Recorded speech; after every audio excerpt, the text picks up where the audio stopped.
What's up? How are you? When do I get to sing? Sure. Afterwards? All right. Continuing our media availability this afternoon, we are now joined by Darrell Wallace Jr., driver of the number 20 Toyota Care Toyota. Darrell, you'll be making your first NASCAR Nationwide Series start since 2012. Talk a little bit about coming into your home state of Alabama and also just your excitement about returning to the series. Yeah, I'm super excited. If I can wake up, I was a little late taking a nap, but very, very excited to be here at Talladega, making my return to the Nationwide Series. It's like a debut all over again. We got a little bit of practice, and I'm like, "Is that it?" And he's like, "Yeah, that's it. We're done." I'm like, "All right," but I'm comfortable with it. Our Toyota Camry was pretty good in race trim. We did some group qualifying runs and see where we stack up, but I think we'll be fine for qualifying and go get them tomorrow in the race.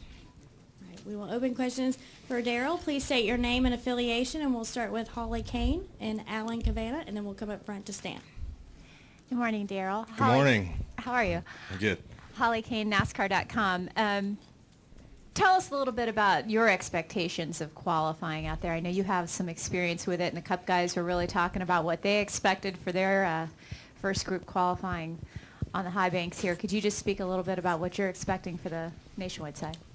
I have no experience with it. The Truck Series has been rained out 2 times, and the Truck Series has only ran 2 races. So I don't know what to expect, but I think it'll be all right. You know, there's no more single car stuff. It's all in a pack. We just make sure we surround ourselves with the right people. I know it's going to be, I think we're going to do the 3-car team with Elliott leading and me and Sammy the second or third. So we don't really know the lineup yet, but going to go out there and try to suck up and get us a good lap, time it right, and go out there and see. So I'm just along for the ride, just following the other 2 cats, see where we go. And hopefully it's good enough to keep us in the top to keep advancing on to the next sessions. All right, Alan.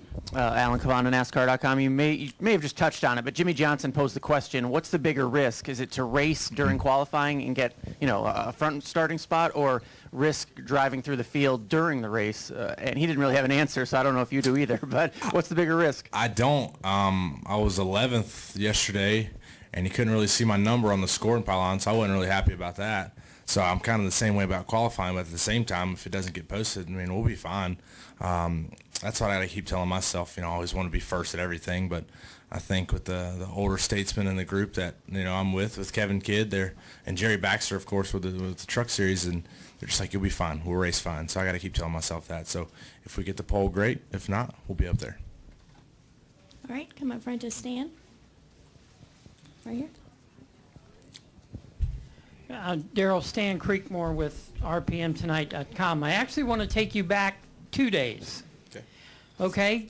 3 of the greatest drivers in all of racing sat here, Donnie Allison, Bobby Allison, Red Farmer, and said that their biggest disappointment of that day was not to have you here with them, that you had something else that you had to do. What does that mean to you to know that those legends believe you are a true member of the Alabama gang? Well, that touches the heart for sure, and that makes me upset that I wasn't here to hear that. But that's cool to be recognized by them, and I do hate that I missed out on such a great opportunity to be in front of them and to be recognized here at the racetrack and here in my home state. But that's neat, but it's also a bummer. Oh, you're good. You've never been on this track before, have you? Last year in the fall race and truck race. Yeah. Yep. Okay, we'll go back to Mike. Mike Neff from FrontStretch.com. Darrell, you just mentioned you were in the truck race here last fall, and you only had a brief amount of practice, but just in that experience, what is the difference and what's the similarity of a truck around this joint rather than a Nationwide car? I don't know. I didn't get enough practice in the Nationwide car. From what I experienced, it wasn't much different. But let Kyle be sitting here right next to you. He'll give you a whole list. You know, that's just from experience and how many times he's been here. So for me, I'm thinking I'm still learning, no matter if it's a truck series or what. I'm always learning what's going to be different. The biggest thing is it's a Camry, not a Tundra, and it's 20, not the 54. I got to keep telling myself that. All right. Do we have any additional questions for Darrell?